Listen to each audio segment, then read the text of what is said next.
We got a lot of bad news today in the world of Xbox. It's also been affecting the entire games industry. Riot just laid off 11% of their workforce. We're seeing a lot of game companies slim down. There was actually an article I read the other day that came from gamesindustry.biz, which was titled that a lot of people should prepare for a world of pain when it comes to the games industry in 2024 and 2025. This news is coming in hot on the heels of Microsoft being labeled as the second ever $3 trillion company on the planet, which I think is great perspective to have with all of this. And in fact, it's so messy that Jason Schreier had posted on his Twitter account that these Xbox layoffs are such a mess that staff across Activision Blizzard are texting me to try to find out if they might be impacted. Nearly 2,000 job cuts, and people are now just having to wait around and see if they are part of the bloodbath. And we'll actually highlight here how a memo from Matt Booty compared to what has actually happened to a particular team within Activision Blizzard. The miscommunication is clear as day, and this is something I was just saying the other day, how Xbox's communication is terrible.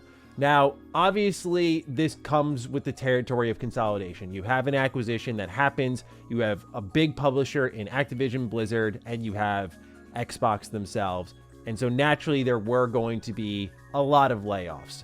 And I think there can be an understanding of that while not advocating for it. And certainly when you look at the money that Microsoft is bringing in as a whole, it really brings some question marks around the Xbox gaming division that we're going to get into today. We're going to be highlighting an article here from The Verge to start off. We're going to get into some tweets from Jez Corden as this has continued to evolve from not just layoffs, but canceled games, teams on the canceled game being laid off. So yeah, a lot to get into. Let's get started. The article is titled, Microsoft Lays Off 1,900 Activision Blizzard and Xbox Employees.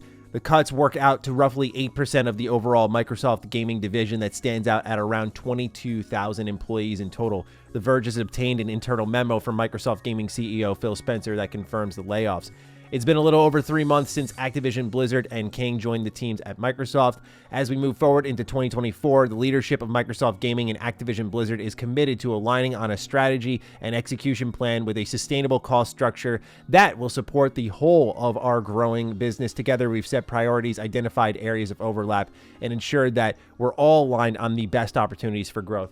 Now, I'm certainly not going to hang on the corporate speak of a CEO, neither should you, but what you should really recognize are consistencies. And one thing that has been emphasized a lot here is sustainability, sustainable growth, which to me, and we'll see maybe if there's like an earnings call next week, it feels like this indicates targets internally for Xbox were missed.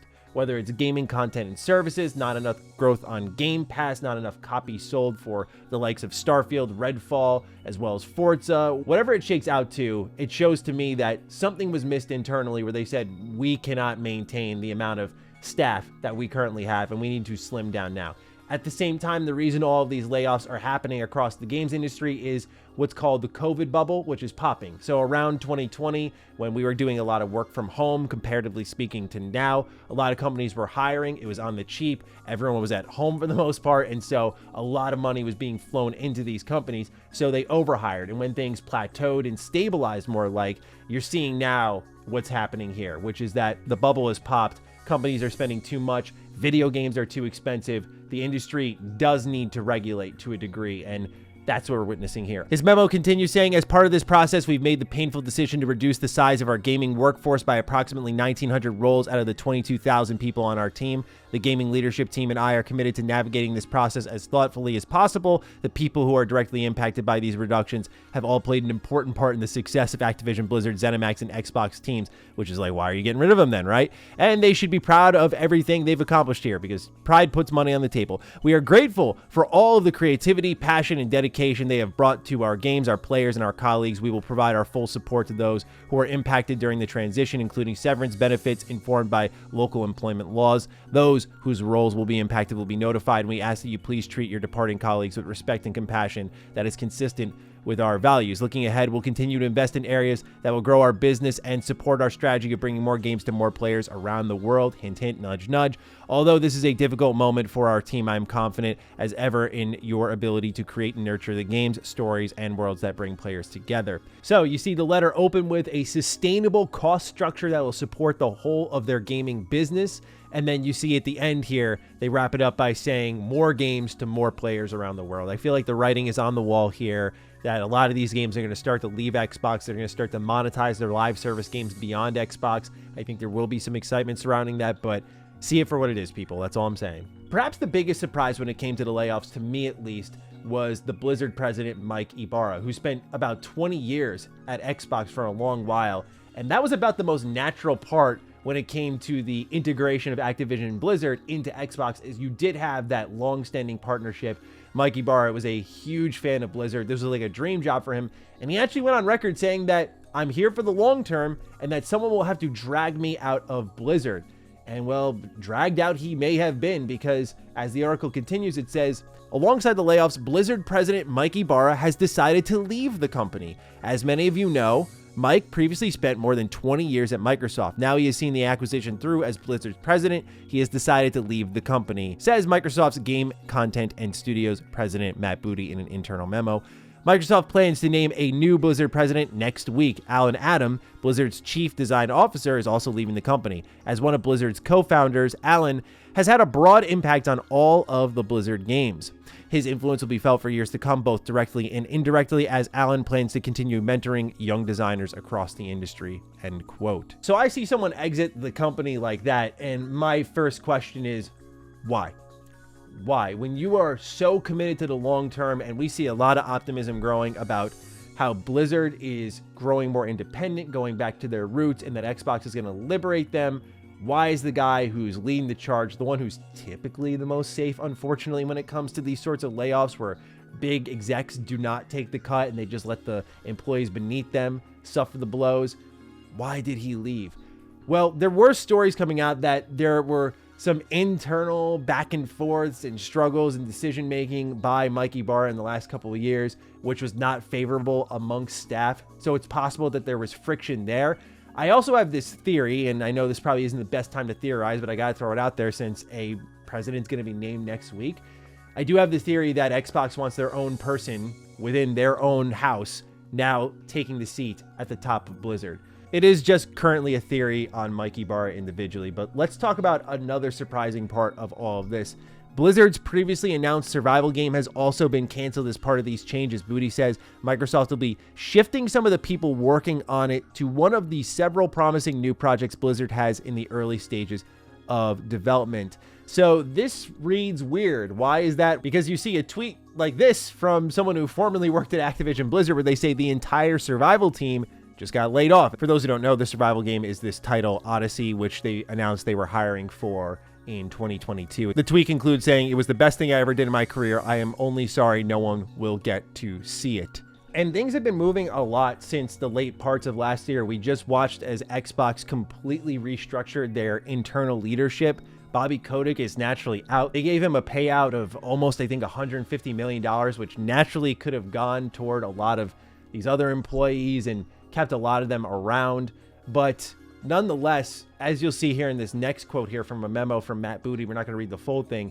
You're going to see a consistent thing here, and we'll circle back around to what's going on with Odyssey. Blizzard team, as you may have read in Phil's note, today is a challenging day as we say goodbye to some of our colleagues. This is a difficult process, but it is one that will best enable Blizzard and Xbox to deliver ambitious games for our players on more platforms and in more places than ever before. We are moving forward with a more focused strategy across Microsoft Gaming that sets us up for sustainable growth and aligns our talent and resources to our top priorities. It's interesting to see that because Xbox just had a situation in 2023 where a game that, now that we've played it, probably should have been canceled, didn't get canceled, and I feel like what we're seeing here is partially the reactionary effect of Redfall. Redfall was a game that after the first big splash Xbox made when it came to acquiring a publisher in Bethesda, you get Arcane, which I know people have to have hindsight 2020 here. You look at Arcane, this is a team that brought you Prey, Dishonored, prestige, premium products. Let's be honest, if we saw that they canceled a game like Redfall before it came out, it would have been a situation of, how could they do this? I wish I knew what Redfall was. The idea sounded great. It's the same thing you hear about every canceled game, it feels like. And here you have Odyssey, which has been in development for 6 years in total, and it still had a couple of years to go, according to a report from Jason Schreier, where it was coming out in 2026, maybe. Reportedly, it's because of an engine swap. We'll talk very much in detail about that tomorrow. But point being to me is when I hear engine concerns and then I hear about a game that they saw and decided to cancel, I think this is the effects of Redfall and its release, where if they see something that they feel they're going to be spending too much on, that's not going to help move their business forward, they're probably, unfortunately, going to can it. And this likely also means that something like Halo Infinite and its engine woes with the Slipstream engine likely played a factor in pushing Xbox away from any sort of internal proprietary engines that have given them trouble in the past.